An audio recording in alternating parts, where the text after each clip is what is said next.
good evening. My name is Matt Calvert. I'm the interim superintendent of New Caney ISD. Tonight we're going to talk about our proposed rezoning scenario that will impact New Caney Middle School, Kiefer Crossing, Oakley Elementary as the main audience this is intended for.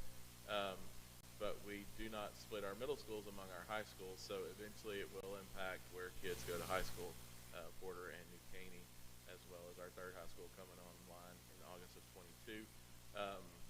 So for the benefit of those online, just wanted to let you know the district staff that are in the room. We have Miss Michelle Marable. She is our Director of Facility Planning. The stream on YouTube, we have Miss Deanie Murray. She's a demographic and planning specialist. She is the master behind all this information and all that. We've got three of our great principals in the room. We've got Mr. Jonathan Powell. He is our current principal of Kiefer Crossing Middle School. First year there, doing a great job. He will definitely be the guy in charge of the new building next year. We have Miss Holly Ray, current principal of New Caney Middle School. Again, great job there. And Miss Erica Gruber. And she is our principal at Oakley Elementary. We also have Dr. Scott Power. She's our Executive Director of Public Relations. She's DJing the online version of this for us. So if you have any questions, you will submit those to an email address at the end of the presentation if you're watching us online. We have Ms. Lori Sanoski. She is our Director of Student Services, who handles all of our transfer questions and all those processes and everything.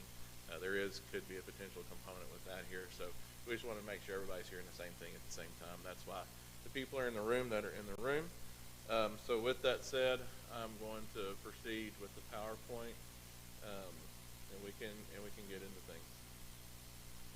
Just a little history information on how we approach rezoning in the district. The district is divided into what we call planning units. Those vary in shape or size. What those are, it basically divides the district up into a big jigsaw puzzle. Some of those are geographic boundaries, some are not, but that's the way we've got it divided up. One of the considerations, really one of the main ones, is the capacity of the building the kids are going into.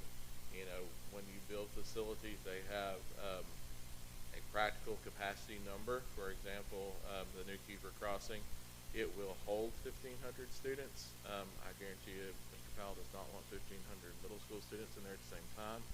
So practically we try to keep that around between 11 and 1,200 kids.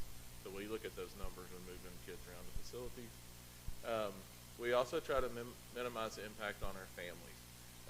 You know, guys in the room, guys listening online, where you go to school is a big decision. The relationships that are formed, the programs that are there. We realize that it's important to you that you live where you live a lot of times because of the school in the area. So we don't take that lightly. So we want to minimize the number of families impacted in these scenarios.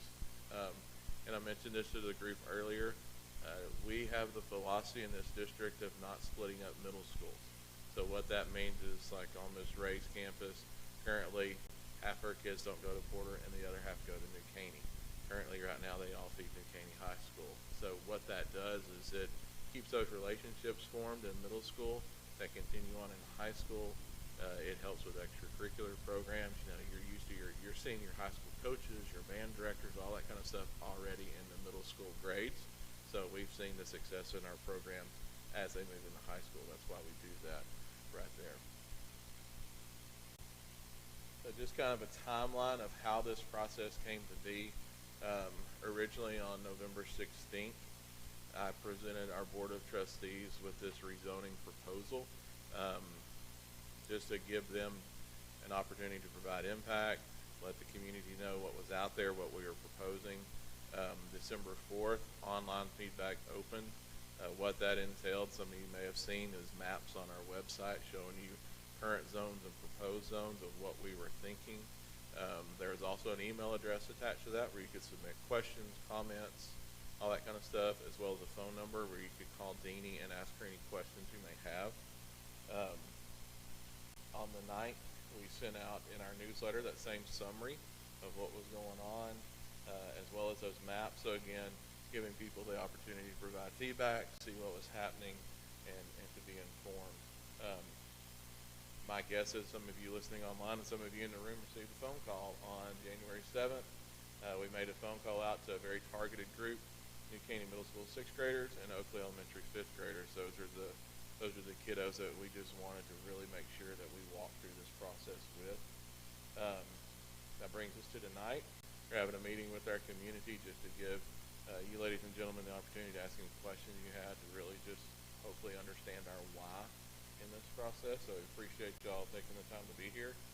And then, assuming all goes well, we'll present this recommendation to our Board of Trustees on January 19th at our January board meeting, and they will vote on it at that time. So right now, this is not set in stone by any means, so that's why we're here to gather feedback and input, and if there's any major changes that need to be made, we still have time to make that. So that's kind of the purpose of tonight, but our plan is moving forward to present that to our board on the 19th. Our middle school zone proposal. So again, I apologize for reading this, but I just want to make sure we get it all covered. I'm going to start with the bottom two bullet points. Those are the easiest ones to get through. Starting at that very bottom one, if we move forward with this scenario, this is the kids and how they will be impacted. Current 8th graders at New Caney Middle School, they're going to continue as planned. They will go to New Caney High School. Really no change there. Same thing for the 7th grade.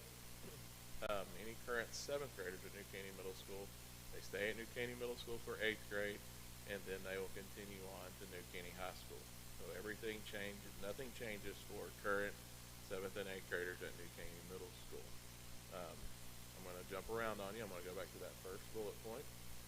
So with the 21-22 school year, most current New Caney Middle School 6th graders remaining there at New Caney Middle for their 7th and 8th grade year will then attend Porter High School. So what that means is if you're a 6th grader this year at New Caney Middle School, you will go to Porter High School. Again, we're not going to split it between the two. We draw the lines in the planning unit somewhere. You'll see those maps later on. The current 6th graders at New Caney Middle School will go to Porter High School.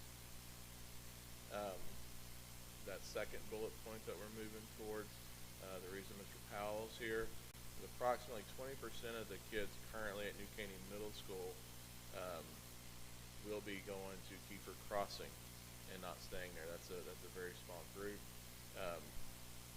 There is a group of current Oakley Elementary students, that's why Ms. Gruber is here, that are impacted in that scenario as well. So, Kiefer Crossing will feed New Caney High School. So that's why it gets a little bit confusing right here, is that those kids will go to Kiefer, move on to New Caney High School, because that's the one that feeds. That third bullet point there, we will notify these parents and these families. Ms. Sinoski is here because, again, she is over the transfer process in the district. And so there is not really a one-size-fits-all approach blanket statement that I could make that would take care of everybody's individual scenario and situation.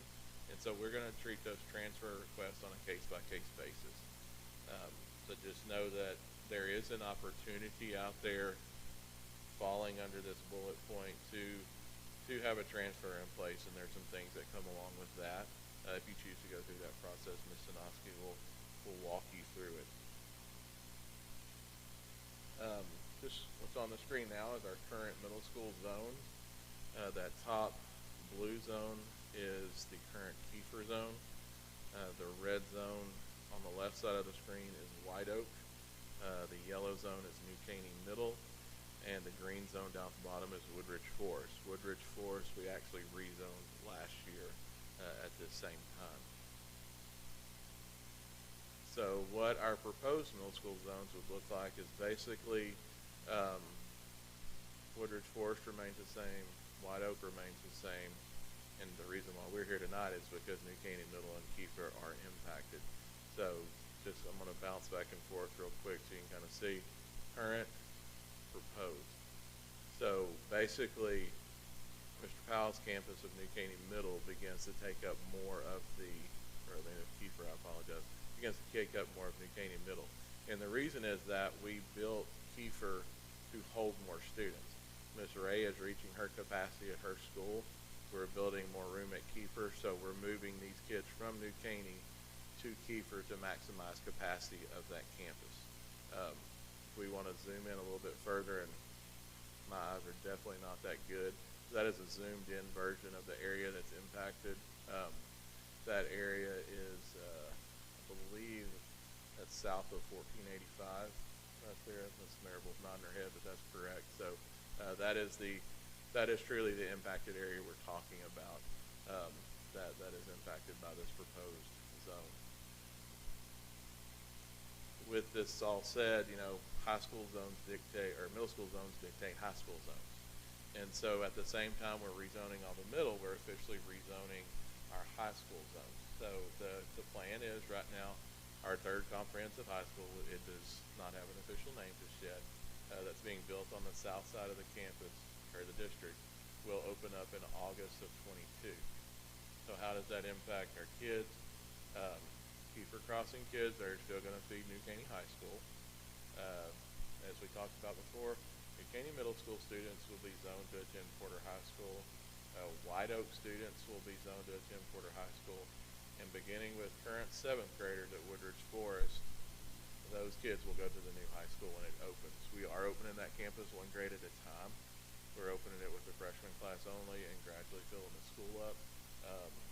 We're not going to, cut a campus in half just to fully staff that place and fully, put a bunch of kids down there. That didn't work out as well as intended with Porter, so we believe this is the best case scenario for our new high school. What that basically does is our two largest middle schools, Kiefer Crossing on the north, Woodridge Forest in the south, are the two largest middle schools feed an individual high school. And our two smaller middle schools feed one high school. That's a little bit of the methodology behind that. And when I say large and smaller, that's from a capacity standpoint. Woodridge Forest and Kiefer hold 1,500, New Caney Middle and White Oak, they're around the 900 to 1,000 mark. So that's why those two are feeding one and the other two are feeding the other.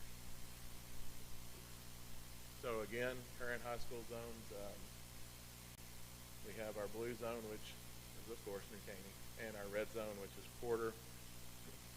What those will change to, basically it cuts the district into a third, a third, a third. And then northern third being New Caney High School there in blue, the middle being Porter High School in red. No, we have not chosen mint green for the third high school in the south side, but that would be your zone for your third high school. And again, those zones follow the middle school zones. That Kiefer zone for New Caney, they're the same. Woodridge, New High School, they're the same in the south. And then of course White Oak and New Caney Middle School make up that middle zone there. That's really it for our presentation. For people online, if you have questions, there's an email address that should be on your screen now. In lieu of trying to address those in the moment, we're just asking if you email us those questions to communications@newcaneyisd.org. We'll create a frequently asked questions page, and we'll respond to all those questions. We did get some comments in that open comment period, and hopefully we've addressed those tonight. Those questions were more about the why. One of the unfortunate things in this process is you have to draw a line somewhere. And sometimes if you're close to that line and that line changes for you, it's a difficult process. And as a fast growth district, rezoning is something that we have to do. It comes with the nature of the beast. And these maps aren't set in stone. They will change again. I mean, that's just part of the growth, part of what part of our community develops when subdivisions come online. So rezoning is definitely a process that it's a challenge, but that's why we like to collaborate with our staff, with our community, with our campuses on how to get this done the most effective way possible. For those of you in the room, do you have any questions of us, or you want to see any of those slides again, or any feedback that you can provide? Yes, sir.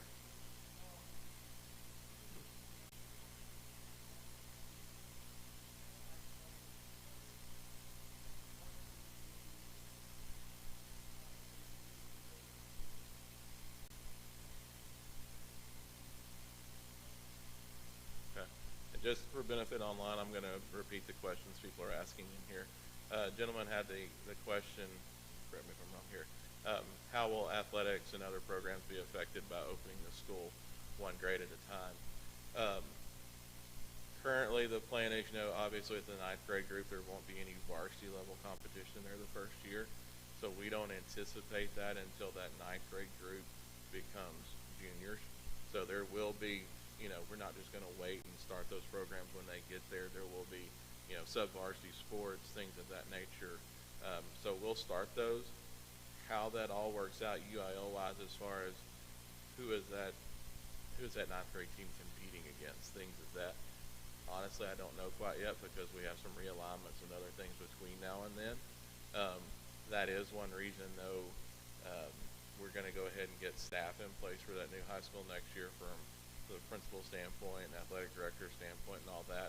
So that way those kids at Woodridge can become familiar with those coaches, those band directors, things like that. So we're going to ease our way into it. But as far as, who they play in the competition level, that remains to be seen. Obviously, we'll have our other 2 high schools in play as far as, having games in that nature. But as far as anybody outside of that, we don't know at this point just because of how redistricting works and all that kind of good stuff. Any other questions from anybody? Yes, ma'am.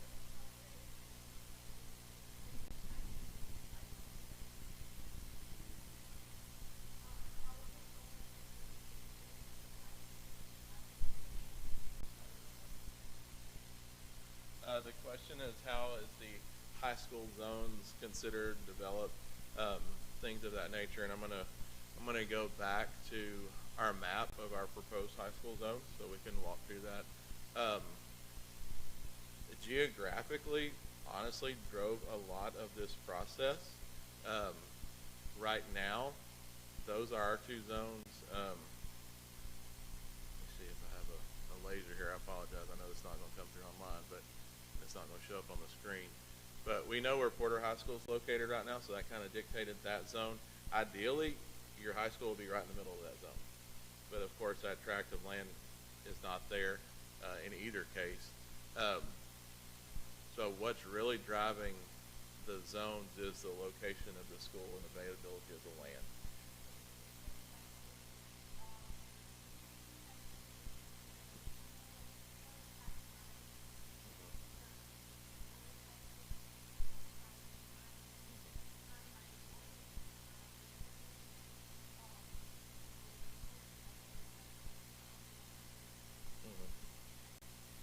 All right, the comment is right now they are closer to New Caney High School than Porter High School, and they're going to be rezoned to Porter High School.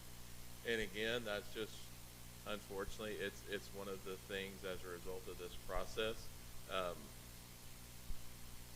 We try to, again, minimize the impact on people, and we do look at bus travel times, all that kind of stuff, and do try to help that out as much as possible. What middle school are they at right now, if you don't mind me?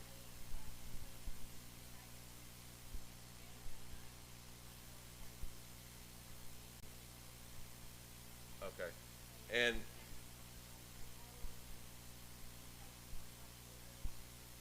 yours sounds like a perfect, the comment was, she has a kid at New Caney High School as a freshman right now, and some in middle school.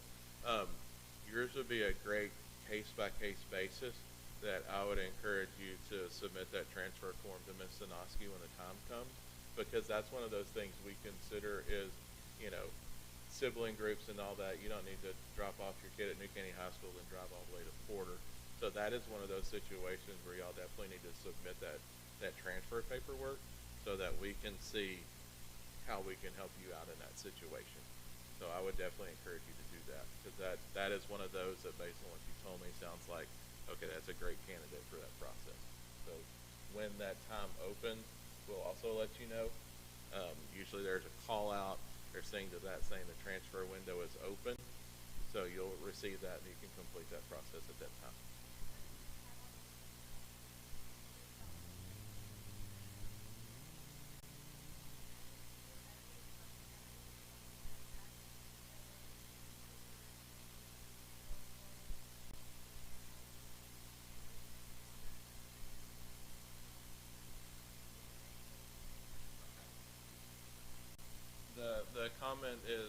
being able to transfer between elementaries is the two examples that I heard you say are really anywhere. Right now, we don't allow that. There are certain circumstances if a school were to be like on an underperforming list, where, you know, parents do have the option of picking another school that, according to state accountability, it's performing better. So right now, that's not current practice of bouncing back and forth, because from a staffing and a, you know, just being prepared standpoint, if we let people pick and choose where they go, it's our resources wouldn't align with that. So there are certain circumstances where that could happen. Just right now, there are no situations where that is happening, to my knowledge. Are there any other questions that anybody here has? Is there any comments from any Caney ISD staff? Did we, Ms. Marable, did we hit everything? Okay, I'm getting a thumbs up there. I'm going to put this last slide back up again just for our YouTube audience. If you do have questions or comments, please send us an email to that address. We'll create a FAQ page, put that on there. Again, this is going to our board at our January board meeting. So it's not done yet. So we welcome all ideas and suggestions. We'll run it through our process and see if it works. So that's why we provide our community these opportunities to ask questions, provide feedback, and help us out in this process. So one last chance for everybody in the room. Are everybody good for now, or, you know? All right. Well, thank y'all for coming tonight in person. Thank y'all for taking the time to watch this online. We appreciate your involvement in the district and your kids' education. Appreciate our staff being here on a Tuesday night when they could be at home with their family. So we appreciate y'all's dedication to this process and what it means for our community. So with that said, we're going to wrap it up. Again, I'm going to point you towards the communication at newcaneyisd.org. If you have further questions, please see us there. And thank y'all and have a good night.